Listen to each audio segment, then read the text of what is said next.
ہمارا آج کا سبق ہے نعت۔ اسے لکھا ہے الطاف حسین حالی نے۔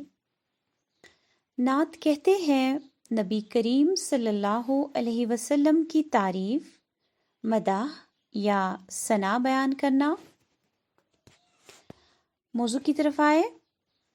وہ نبیوں میں رحمت لقب پانے والا، مرادے غریبوں کی برلانے والا، مصیبت میں غیروں کے کام آنے والا، وہ اپنے پرائے کا غم کھانے والا، فقیروں کا ملجا، ضعیفوں کا ماوا، یتیموں کا والی، غلاموں کا مولا۔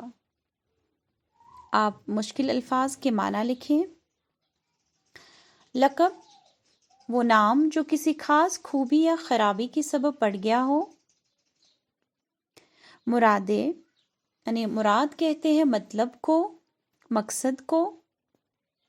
برلانا یعنی پورا کرنا، انجام کو پہنچانا۔ غم کھانے والا یعنی غم کا مداوا کرنے والا، غم بانٹنے والا۔ فقیر کہتے ہیں درویش کو، بھکاری کو۔ ملجا کا لکھیے جائے پناہ۔ ضعیف، ناطاقت، کمزور، بوڑھا۔ ماوا کا لکھیے جائے پناہ۔ والی یعنی دوست، حاکم، مالک۔ اور مولا کا لکھیے مددگار۔ تشریح کی طرف آئے۔ وہ نبیوں میں رحمت لقب پانے والا، یعنی نبی کریم صلی اللہ علیہ وسلم کا لقب رحمت للعالمین ہے، کیونکہ آپ صلی اللہ علیہ وسلم ہر ایک پر رحم کرنے والے تھے۔ مرادے غریبوں کی برلانے والا، یعنی غریب لوگوں کے جو مقصد ہوتے تھے، ان کی حاجتیں ہوتی تھی، ان کو پورا کرنے والے تھے وہ۔ مصیبت میں غیروں کے کام آنے والے، یعنی جب کسی پر مصیبت آتی تھی، چاہے وہ پرایا ہو، غیر ہو، آپ صلی اللہ علیہ وسلم اس کی مدد کرتے تھے۔ وہ اپنے پرائے کا غم کھانے والا، یعنی اپنوں کا بھی اور دوسروں کا بھی ان کی غموں کا مداوا کرنے والے تھے، یعنی نہ صرف غموں کو سمجھنے والے بلکہ ان کو انسانوں سے دور کرنے کی پوری کوشش کرنا۔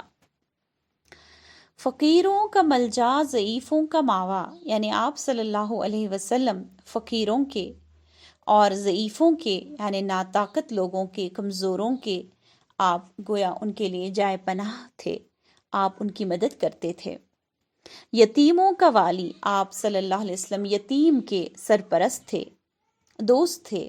اور غلاموں کا مولا، اور غلاموں کے مددگار تھے، کیونکہ آپ صلی اللہ علیہ وسلم نے غلاموں کو آزاد کیا غلامی سے، اس لیے ان کے مددگار تھے۔ خطا کار سے درگزر کرنے والا،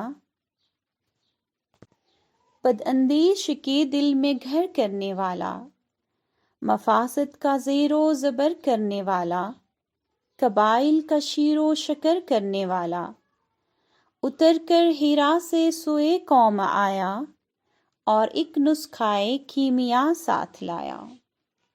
آپ مشکل الفاظ کے معنی لکھیں۔ خطا کار یعنی گنہگار، مجرم۔ درگزر کہتے ہیں معاف کرنا، چھوڑ دینا۔ بد اندیش کا لکھیے برا چاہنے والا، مخالف، دشمن۔ مفاسد یعنی برائیاں، خرابیاں۔ زیر و زبر یعنی درہم برہم کرنا، تہ و بالا کرنا۔ قبائل، یہ قبیلہ کی جمع یعنی فرقہ، گروہ۔ شیر و شکر کہتے ہیں اتحاد و اتفاق کو۔ سوئے کہتے ہیں طرف، جانب۔ ہیرا یہ ایک غار کا نام ہے جس میں حضرت محمد صلی اللہ علیہ وسلم نبوت سے پہلے خدا کی عبادت اس میں کرتے تھے، اور یہ وہ غار ہے جس میں پہلی دفعہ پیارے نبی کریم صلی اللہ علیہ وسلم پر وحی نازل ہوئی، یہ مکہ معظمہ میں ہے۔ اور نسخہ کیمیا کہتے ہیں اہم کتاب یعنی قرآن پاک کو۔ تشریح کی طرف آئیں۔ خطا کار سے درگزر کرنے والا، یعنی جو مجرم ہوتے تھے یا گنہگار ہوتے تھے، ان سے نبی کریم صلی اللہ علیہ وسلم انہیں معاف کرتے تھے۔ بداندیش کے دل میں گھر کرنے والا، یعنی جو ان کے برے چاہنے والے تھے یا مخالف تھے، ان کے دشمن تھے، ان کے دلوں میں بھی نبی صلی اللہ علیہ وسلم نے گھر کر لیا، یعنی نبی صلی اللہ علیہ وسلم کی سیرت و کردار کو دیکھ کر دشمنوں کے دل میں بھی وہ بس گئے۔ مفاسد کا زیر و زبر کرنے والا، یعنی جو برائیاں تھی، خرابیاں تھی مکہ میں، ان کو آپ صلی اللہ علیہ وسلم نے درہم برہم کیا، ان کو ختم کر دیا۔ قبائل کا شیر و شکر کرنے والا، اور جو وہاں دشمنیاں پلتی تھی، قبائل کے درمیان دشمنیاں تھی، ان کو آپ صلی اللہ علیہ وسلم نے ختم کر دیا، اور اتحاد و اتفاق جو ہے ان میں وہ پیغام دیا ان کو اتحاد و اتفاق کا۔ اتر کر ہیرا سے سوئے قوم آیا، اور ایک نسخہ کیمیا ساتھ لایا۔ نبی کریم صلی اللہ علیہ وسلم چونکہ غار ہرا میں ہوتے تھے، اور پہلی وحی جو ہے غار ہرا میں ہی نازل ہوئی، تو جب پہلی وحی نازل ہوئی اس کے بعد نبی صلی اللہ علیہ وسلم اپنی قوم کی طرف آئے اور اپنے ساتھ قرآن کریم لائے، یعنی قرآن کریم کی پہلی چند آیات دوسرے بند کی طرف آئے۔ مسے خام کو جس نے کندن بنایا، کھرا اور کھوٹا الگ کر دکھایا، عرب جس پہ کرنوں سے تھا جہل چھایا، پلٹتی بس ایک آن میں اس نے کایا، رہا ڈر نہ بیڑے کو موج بلا کا، ادھر سے ادھر پھر گیا رخ ہوا کا۔ آپ مشکل الفاظ کے معنی لکھیں۔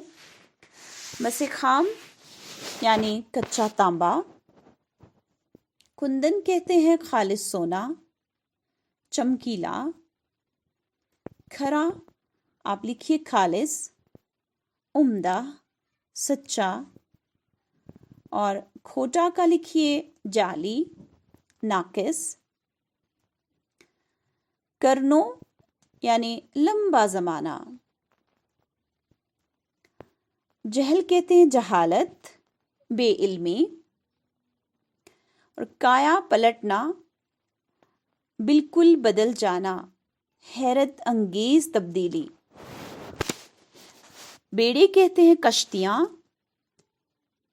موج بلا، موج کہتے ہیں لہر کو، اور بلا کہتے ہیں مصیبت، غضب، خوفناک، اور رخ کہتے ہیں سمت کو، جانب کو۔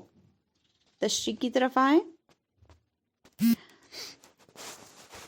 مسے خام کو جس نے کندن بنایا، کھرا اور کھوٹا الگ کر دکھایا، یعنی مسے خام یعنی کچا تانبا، عرب کے مکہ کے جو لوگ تھے ان کو یہاں تشبیہ دی گئی ہے کچے تانبے سے جو کسی کام کا نہیں ہوتا۔ اس چیز کو نبی کریم صلی اللہ علیہ وسلم نے خالص سونا بنا دیا، یعنی ان کی زندگیوں کو ایسے تبدیل کیا کہ وہ گویا سونا بن گئے۔ کھرا اور کھوٹا الگ کر دکھایا، سچے اور جعلی کو، عمدہ اور ناقص کو آپ نے الگ کر دکھایا۔ عرب جس پہ کرنوں سے تھا جہل چھایا، عرب چونکہ صدیوں سے وہ بے علمی میں مبتلا تھے، جہالت میں مبتلا تھے، پلٹتی بس ایک آن میں اس نے کایا، تو نبی صلی اللہ علیہ وسلم نے چند لمحے میں ان میں ان کی کایا پلٹ دی، یعنی ان میں حیرت انگیز تبدیلی آ گئی۔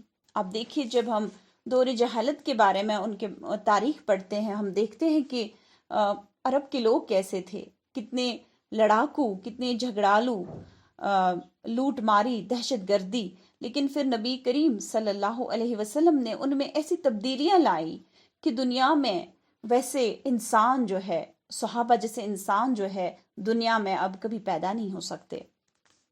اتنے پرہیزگار، اتنے اچھی سیرت کے وہ لوگ بن گئے۔ رہا ڈر نہ بیڑے کو موج بلا کا، ادھر سے ادھر پھر گیا رخ ہوا کا. پھر کشتیاں جو ہے ان کو پھر کسی خوفناک لہر کا ڈر نہیں رہا، کیونکہ ہوا کا رخ جو ہے وہ پھر گیا. یہ تشبیہ دی گئی اصل میں سماج کی، یعنی وہاں جو ظلم تھا، جبر تھا، جو وہاں ماحول تھا مکہ میں، وہ اتنا تبدیل ہو گیا کہ گویا ہوا کا رخ ہی بدل گیا، یعنی سارا سماج ہی بدل گیا، کسی چیز کا پھر ڈر نہیں رہا. امید ہے کہ سمجھ آیا ہوگا. اللہ حافظ.